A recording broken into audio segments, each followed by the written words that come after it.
Okay, welcome everyone to the deep dive. Today we're digging into some interesting sources you shared with us. We've got Beats to Rap Mission and Envision, something called the monthly top 10 music leaderboard, and an article on royalty-free rap, trap, hip-hop, and Afro beats. That's right. And the idea here is to really unpack these documents, see what they tell us about this platform that's aimed at artists in, specific genres. Right, trying to understand their vision, the tools they offer, how they help artists connect and, well, get seen. Exactly. Pulling out the key stuff from what you provided. Okay, let's dive in.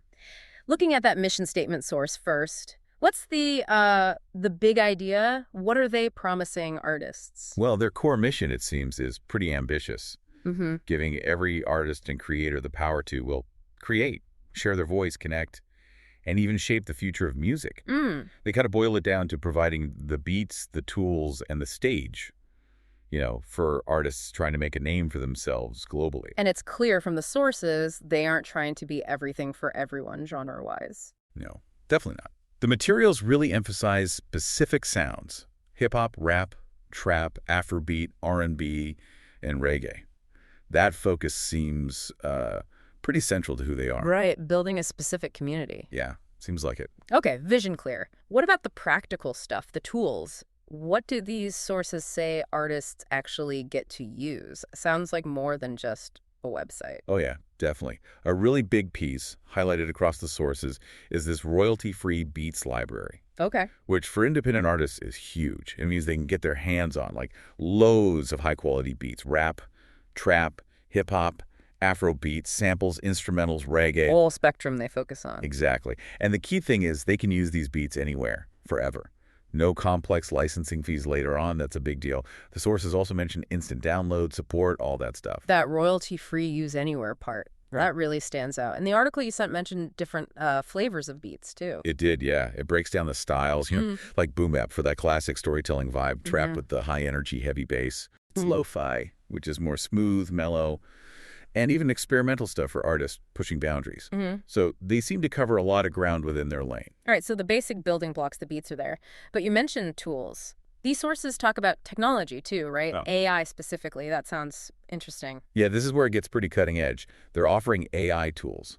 One of them is this AI audio stem splitter. Stem splitter, what is that? What does it do? It's pretty powerful, actually. You upload basically any track, and the AI instantly isolates the different parts: vocals, drums, bass, other instruments. Whoa. Okay, hang on. As an artist, how would you even use that? What's the point, according to these sources? Well, they list a few things.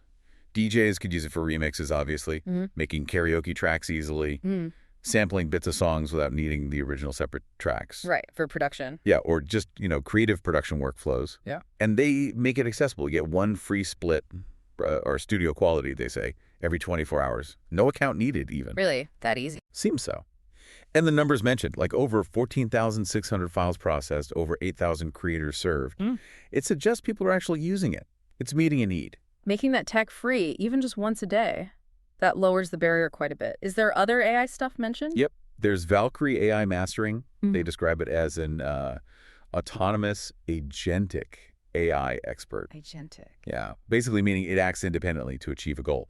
In this case, taking your mixed track and mastering it, delivering a streaming optimized 24-bit WAV file, ready for Spotify, Apple Music, etc. Okay. And it apparently gives you visual feedback too, a Mel spectrogram. It's like a visual map of the sound, so you can kind of see what the AI did. So it's like an AI mastering engineer. What does that mean for an artist trying to get their stuff out there? Well, the idea is to give them access to that professional polish, making sure tracks sound good and consistent everywhere without maybe needing to hire a human engineer, which can be costly. And again, accessibility seems key. They offer a master your track free E option. It's sort of democratizing that final step of music production. Okay, so we've got the creative fuel with the beats and these AI tools for production and mastering. How do the sources say the platform helps artists actually, get heard, connect with people? Right, that's the stage and network part of their promise. The sources talk about the Creators Network. They call it a launchpad. A launchpad for who? Just musicians? No, it sounds broader. Artists, producers, DJs, bloggers, curators, basically anyone involved in the music ecosystem. And they stress it's zero cost, zero restrictions, all about creative synergy. Okay, synergy sounds nice, but what does that mean practically? What do you do in this network? It's about finding people, really. Discovering talent globally, finding collaborators, maybe mentors, or even just, super fans. They use the phrase connect and vibe. And a key point is collaborating without paywalls.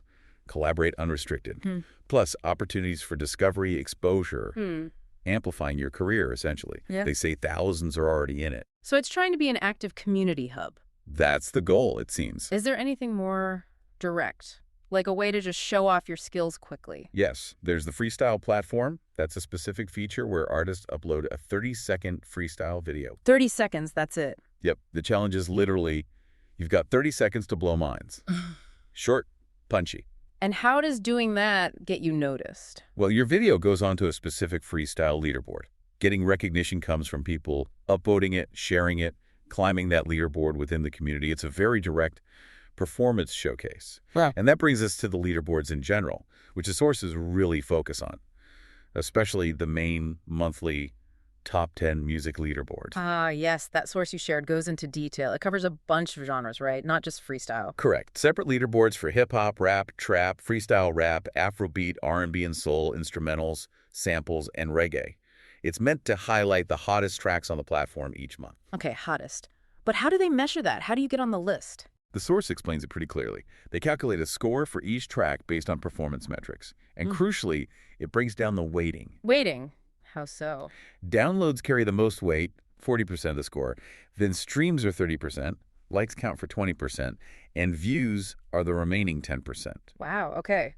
Downloads and streams together make up 70%. What does that tell you about what this platform values? Well, it strongly suggests they're prioritizing direct engagement and maybe perceived value. Downloads especially are a strong signal someone really wants that track. Streams show repeat listening. It seems geared towards rewarding music that people are actively consuming and saving. Right. Less about just passive listening, maybe. Potentially, yeah.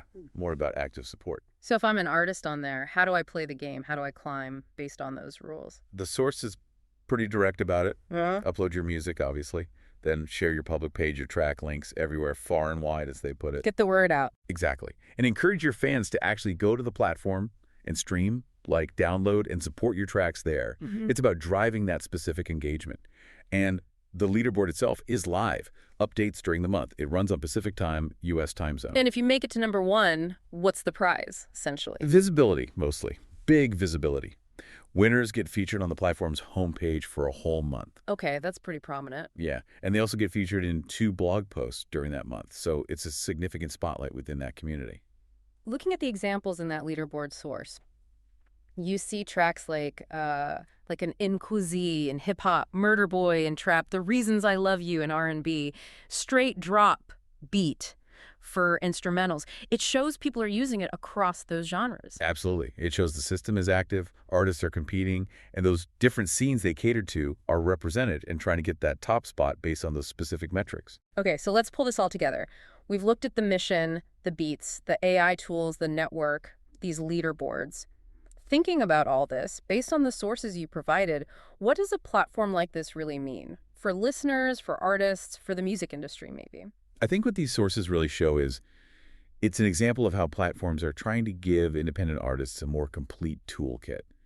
Things that used to be harder to access, Like what specifically? Like easy access to quality, royalty-free beats that lowers a huge barrier. Like those AI tools, stem splitting, mastering that kind of democratizes the tech side of production.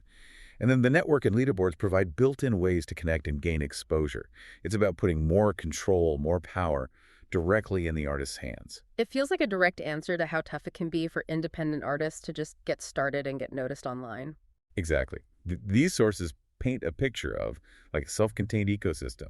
An artist could, in theory, find a beat, use AI to produce and master the track, connect with others in the network, and then compete for attention based on how people interact with their music right there on the platform. It offers a different route, outside the traditional industry structures. We've definitely covered a lot from these sources. The platform's mission to empower, its focus on specific genres like hip-hop and trap, the tools, that huge beat library, the AI stuff, and then the community side, the networking, the leaderboards, measuring success through downloads and streams. Yeah, it gives a pretty clear view of how this particular platform is set up to serve independent artists in those specific musical spaces. And thinking about that leaderboard and how heavily it weighs downloads and streams, it really makes you wonder. So here's something for you, the listener, to think about. Given that structure where downloads and streams are so critical for visibility and success on the platform, how might that incentive system shape the kind of music artists feel encouraged to create? Does it push towards tracks designed for immediate clicks and saves? And what does that tell us about what success looks like in today's digital music world?